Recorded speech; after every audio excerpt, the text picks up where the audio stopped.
Dica 1. Primeira coisa, mistura. Qual que é a dica que eu te dou para mistura? Você vai adicionar a água aos poucos e vai misturar a massa delicadamente. É isso, tá? Você fazendo isso, você já vai ajudar muito a sua massa de pão. Próxima dica, na sova. A sova no pão de fermentação natural é uma etapa que pode ser dispensada. Então, se você decidir sovar, mesmo assim, a massa de pão de fermentação natural longa, toma bastante cuidado com a temperatura da massa, para ela não ficar muito alta, e com o excesso de sova. O excesso de sova pode prejudicar e danificar permanentemente a sua massa de pão. E aí, sabe o que vai acontecer? Se você sovar errado, você vai destruir sua rede de glúten, vai danificar o sabor, a química, a parte química da sua massa vai modificar. E não importa se você fermentar, se você fizer todo o resto certo, quando você assar esse pão e for comer esse pão, ele não vai ficar legal, tá? Próximo, dobras. Nas dobras, a gente tem que ter alguns cuidados importantes. O número 1, dê um intervalo adequado entre as dobras. Além do intervalo adequado que é necessário, porque a sua massa modifica entre as dobras, a massa fica tensa quando a gente toca e quando a gente manipula, e depois de um tempo ela relaxa, né? Então a gente precisa dar um intervalo entre as dobras para que a massa que foi manipulada e tenha ficado tensa relaxe, tá? Esse é um dos pontos. Outro ponto, você vai também executar dobras que sejam apropriadas para o tipo de massa que você está trabalhando. Se a massa é mais hidratada ou menos hidratada, mais delicada, menos delicada, você vai fazer dobras adequadas a esse tipo de massa, tá? Próxima etapa, a divisão. Então, depois que a gente faz as dobras, depois que a massa fermenta adequadamente, a gente tem uma etapa que pode ser necessária ou não, que é a divisão. Se você tem uma massa muito grande e vai assar vários pães menores, você precisa dividir essa massa, não é mesmo? Então, esse é o momento de dividir a massa. E na hora da divisão, você precisa definir primeiro, né, o tamanho dessas massas, o peso dessas massas que vão ser divididas. Para isso, você precisa saber a quantidade de ingredientes que você usou, o peso total da massa, calcular quantos pães você quer fazer e aí você vai dividir. Como que você divide uma massa com muita eficiência para evitar danificar a estrutura adquirida durante a fermentação? Você vai no olhômetro a princípio. Então, a primeira divisão ali, com base no que você quer, vamos supor, tá? Eu tenho uma massa de 2 quilos. E eu quero fazer 10 pães de 200 gramas, tá? Tô dando uma medida aleatória aqui, tá bom? 10 pães de 200 gramas.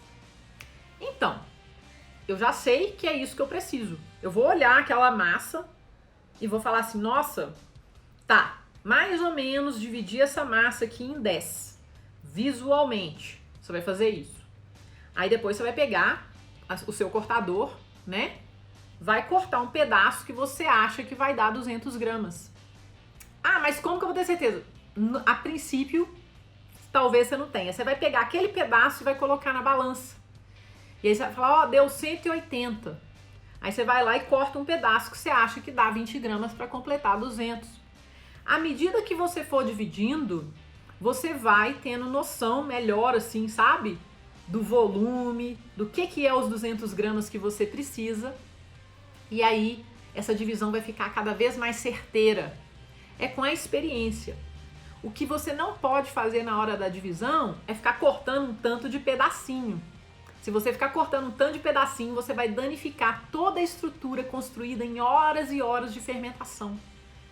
E aí você pode acabar com sua massa ali, ó, na divisão. Acabou, não tem mais jeito. Você vai modelar, vai fazer, vai assar, mas você vai perder muito em qualidade de estrutura da massa, porque na hora da divisão você picotou a sua massa em um tanto de pedacinho.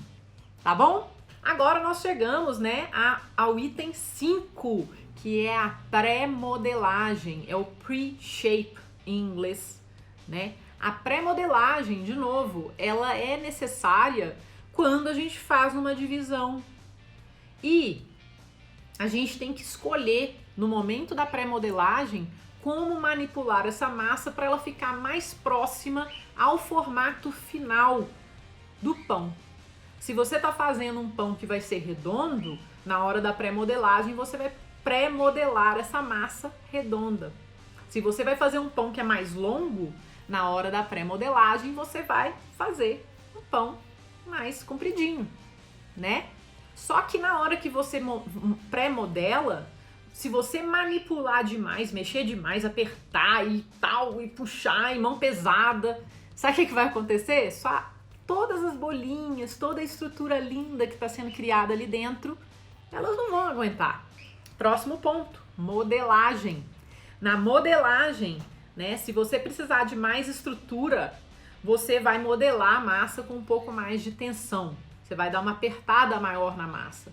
Se sua massa não precisar muito de estrutura, ela tem que ser modelada de uma forma mais leve, tá? Então, você apenas vai ajeitar a sua massa. Isso é o momento da modelagem. Sempre com muito cuidado, tá? Para não danificar a estrutura da massa até aquele ponto. Vamos agora para o item 7, né? Que é a retirada da massa do cesto de fermentação, né? Depois que a massa fermentou, antes dela ir para o forno, eu tenho que retirar essa massa do cesto. A minha recomendação é: não joga a massa. Não joga essa massa de qualquer jeito no papel ou direto na panela ou no forno, né, num tabuleiro, onde você for assar, na pedra. Cuidado na hora de manipular essa massa, tá? Para não danificar a estrutura interna dela. Daí a gente chega no corte e na decoração, né? Cortes muito profundos podem danificar a estrutura interna da massa.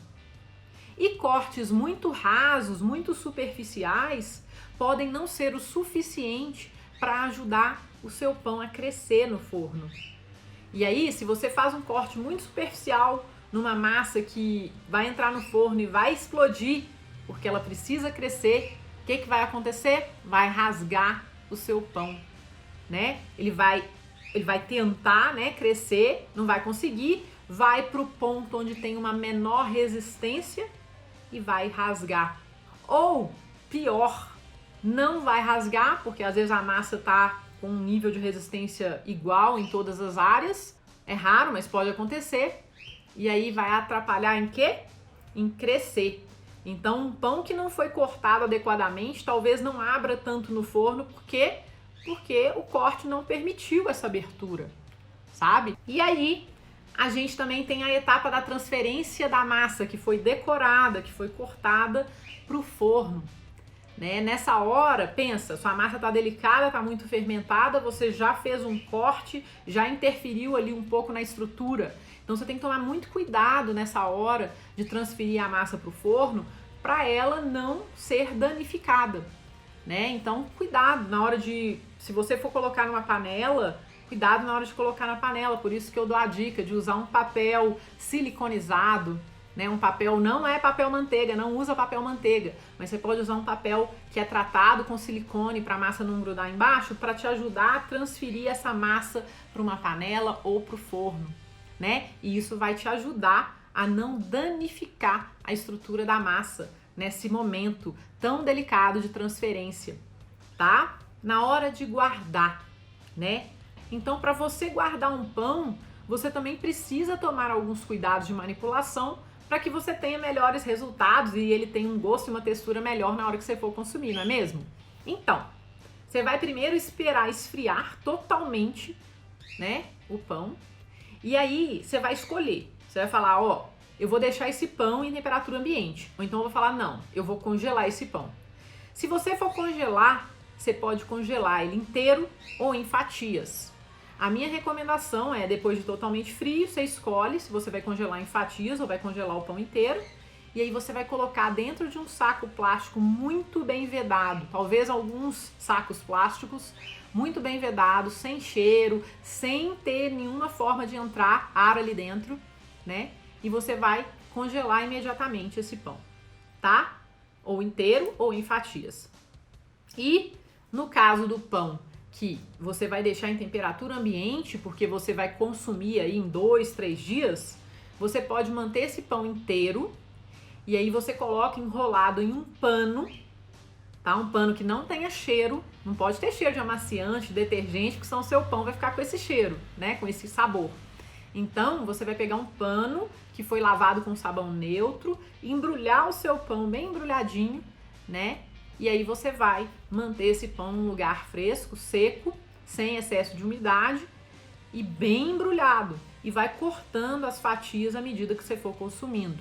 E aí você pode colocar numa torradeira, você pode colocar numa panela, você pode passar uma manteiguinha e fritar, né, numa frigideira, você pode colocar no forno, você pode fazer um sanduíche. Aí são várias as formas, né? Você pode fazer uma brusqueta, tá? Várias as formas de consumir esse pão.